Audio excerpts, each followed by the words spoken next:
আজকের ভিডিওটি তাদের জন্য প্রচুর কাজে লাগবে যারা হাতের শুধুমাত্র ক্ষেত্রগুলো চেনেন কিন্তু শুভ অশুভ কী ফল দেয় তা জানেন না। সবাইকে আরও একবার স্বাগত জানিয়ে শুরু করছি করছাপ বিচার চ্যানেলের নতুন আরও একটি এপিসোড। আমার বিশ্বাস আপনি ভেতর থেকে সুস্থ আছেন মায়াবী এই পৃথিবীর বুকে বর্তমান পরিস্থিতিতে। হাতের যে 9টি গ্রহ বা মাউন্ট থাকে এদের ক্ষেত্র যদি উঁচু হয় এবং তাতে যদি কোনো ছিদ্র বা গর্ত না হয়, সেই ক্ষেত্র যদি তুলনামূলক প্রশস্ত হয় এবং কোনো কাটাকাটি না থাকে তবে সেই গ্রহের স্থান থেকে শুভ ফল পাওয়া যায়। কিন্তু যদি এমনটা না হয় তাহলে কিন্তু বিপরীত ফল ভাগ্যে জোটে।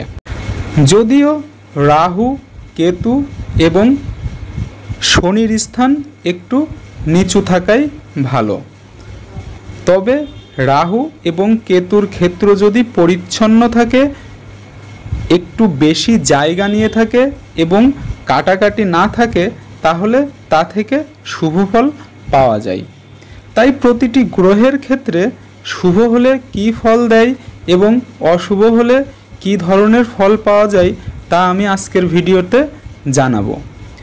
যারা শুধুমাত্র হাতের ক্ষেত্র চেনেন কিন্তু শুভ অশুভ ফল জানেন না, তাদের জন্য আজকের ভিডিওটি প্রচুর কাজে লাগবে।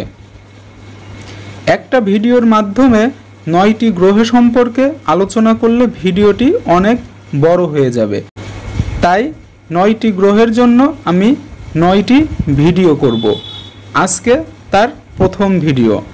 আর আজকের ভিডিওটি আমি দেবগুরু বৃহস্পতির পর্বত নিয়ে আলোচনা করব। বৃহস্পতি কে?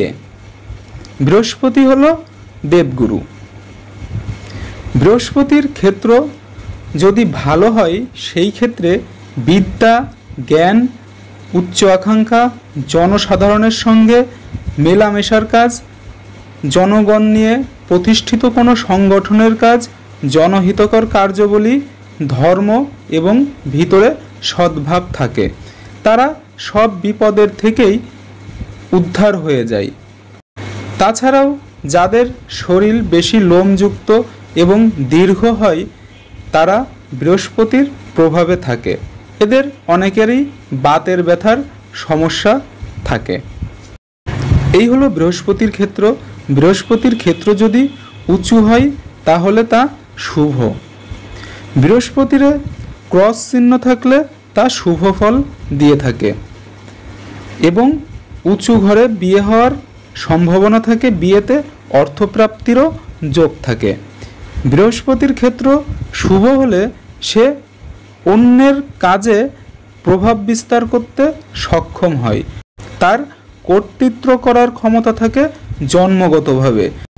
10-এর একজন বা নিজেকে বড় করে তুলতে এবং অপরের উপরে প্রভুত্ব বিস্তারে বৃহস্পতি বিশেষভাবে সহায়তা করে থাকে। দেশ নেতা, বিখ্যাত উকিল, বক্তা, শিল্পী বৃহস্পতির দ্বারা উন্নতি লাভ করে থাকে।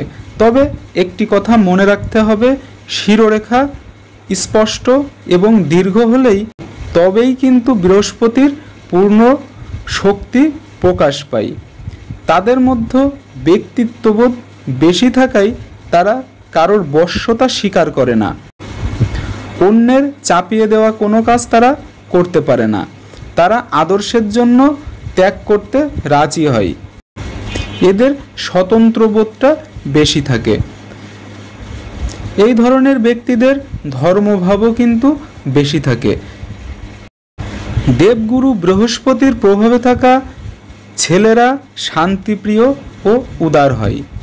এই গ্রহের প্রভাবে থাকা ব্যক্তিরা আনন্দপ্রিয়, জ্ঞানী ও চিন্তাশীল ধরনের মানুষ হয়ে থাকে।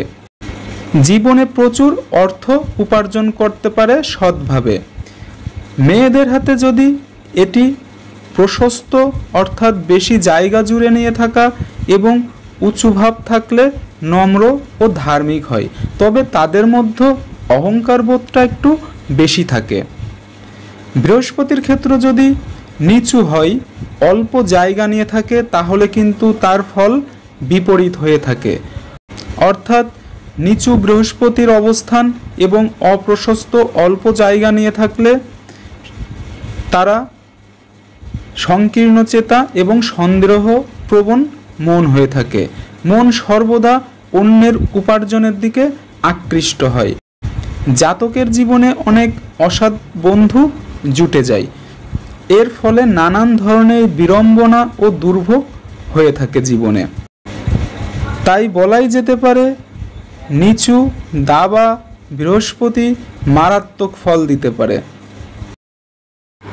এই ছিল আজকের মূল ভিডিও। ভিডিওটি ভালো লাগলে অবশ্যই চ্যানেলটিকে সাবস্ক্রাইব করুন এবং এই চ্যানেল থেকে যে কোনো ভিডিও সবার আগে পেতে পাশে থাকা নোটিফিকেশন বেলের ঘন্টাটি বাজিয়ে রাখুন।